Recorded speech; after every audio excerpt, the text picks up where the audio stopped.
देखो, भारत सरकार में जो कृत्य हो रहे हैं देश भर में, उसके हम पहले तो निंदा करते हैं। और ये हमारा कैंडल जो मार्च है, ये हमने मंगलौर थाने से लेकर के एपीजे अब्दुल कलाम चौक तक किया है और इसका यहाँ पर समापन भी किया है। तो जैसा कि आप सभी लोगों को बताया, पत्रकार महोदय को, कि भारत देश के अंदर आए दिन कोई न कोई घटनाएं बहनों पर होती आ रही है। तो लगातार उसके विरोध में भीम आर्मी, भारत एकता मिशन, आज़ाद समाज पार्टी लगातार निरंतर उन लोगों की मदद करने के लिए तैयार खड़ी है, हमेशा उनके साथ संगठित होने का काम करती है।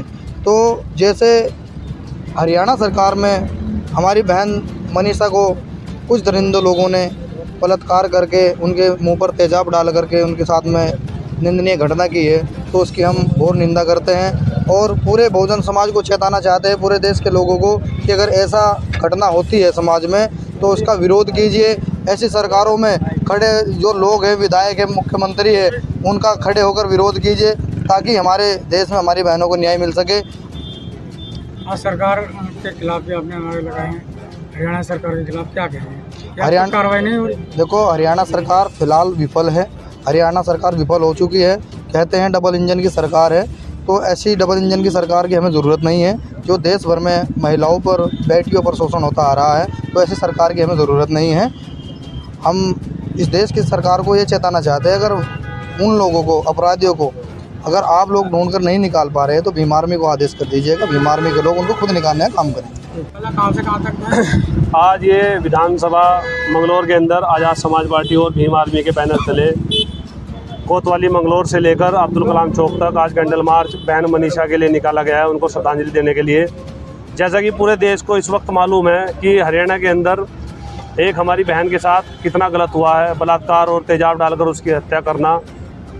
उसके लिए मेरे पास शब्द नहीं है कि मैं क्या कहूँ, लेकिन एक बात है कि सरकार बिल्कुल पूरी तरह विफल हो चुकी है। जिस तरह के वो नारे लगाती है कि सरकार बहु बेटियाँ सुरक्षित है, वो बिल्कुल सुरक्षित नहीं है। हमारे प्रधानमंत्री जी का भी नारा है बेटी बचाओ बेटी पढ़ाओ, वो भी पूरी तरह विफल हो चुका है।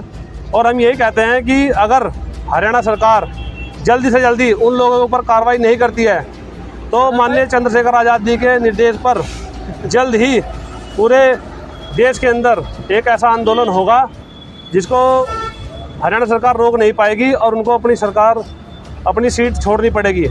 हम मुख्यमंत्री का वहाँ से इस्तीफे की मांग करते हैं क्योंकि वो पूरी तरह विफल हो चुके हैं। एक बहन को न्याय नहीं मिल पाया अब तक। दोषियों की जो गिरफ्तारी नहीं हुई है, उससे यही लगता है कि सरकार की उनके साथ साठगांठ है और वो सरकार के साथ मिले हुए हैं, तभी उनकी गिरफ्तारी नहीं हो पाई है। ठीक। और हम आप पत्रकार बंधुओं का बहुत बहुत धन्यवाद करते हैं, आप लोग पहुँचे। मैं कहना चाहता हूँ आपके माध्यम से, जो हरियाणा सरकार है, आज जो मनीषा बहन के साथ ये कृत्य हुआ है, ये बहुत ही निंदनीय है। हम इसकी घोर निंदा करते हैं। और मैं कहना चाहता हूँ सरकार को कि आज तो बहन मनीषा के लिए ये कैंडल मार्च निकाला गया है श्रद्धांजलि देने के लिए। अगर सरकार आगे उन दोषियों पर कार्रवाई नहीं करती है तो मेरा कहना का मतलब तो ये है कि वो कुर्सी छोड़ दें। सरकार में बैठे जितने भी नेता हैं और इन दोषियों पर कार्रवाई नहीं करते हैं तो वो अपनी कुर्सी छोड़ दें और ये कुर्सी इस बहुजन समाज को सौंप कर देंगे या भीम आर्मी आज़ाद समाज पार्टी के लोग को सौंप कर देंगे। फिर हम बताते हैं उनको कि कैसे इन दोषियों पर कार्रवाई की जाती है। और अगर सरकार बिल्कुल विफल हो चुकी है तो अपने हाथ खड़े कर दे और बहुजन समाज को ये सौंप दे कि उन दरिंदों को आप ढूंढो और जो बहुजन समाज उनको सज़ा देना चाहेगा वो सज़ा वो देंगे। लेकिन हम कहना चाहते हैं आपके माध्यम से कि सरकार, क्या हम जानना चाहते हैं कि क्या सरकारों का हरियाणा सरकार और केंद्र सरकार का भी उनके साथ कोई लेन देन है? जो आज तक केंद्र सरकार कहती है कि बेटी बचाओ और बेटी पढ़ाओ का नारा देती है, आज कहाँ है वो बेटी बचाओ? छोटी छोटी बच्चों के साथ रेप होता है। ये मनीषा बहन है, इसके साथ रेप हुआ, फिर तेजाब घेर कर जला दिया गया। कहाँ है सरकार, कहाँ है हरियाणा सरकार? क्यों इनके कानों में अब तक जू नहीं रहेंगी? तो हम कहना चाहते हैं, अगर जैसे हमारे आदरणीय चंद्रशेखर आज़ाद राष्ट्रीय अध्यक्ष जी का हमें आदेश होगा, उसी आदेश पर हम कार्य करने का काम करेंगे। अगर आदेश ये हुआ कि हमें भारत बंद करना है तो हम भारत बंद करने का कार्य करेंगे। बहन मनीषा के लिए, बहन मनीषा के सम्मान के लिए, बहन मनीषा को न्याय दिलाने के लिए हम 24 घंटे तत्पर है। भीम आर्मी आज़ाद समाज पार्टी के लोग, आप लोगों का भी बहुत बहुत धन्यवाद।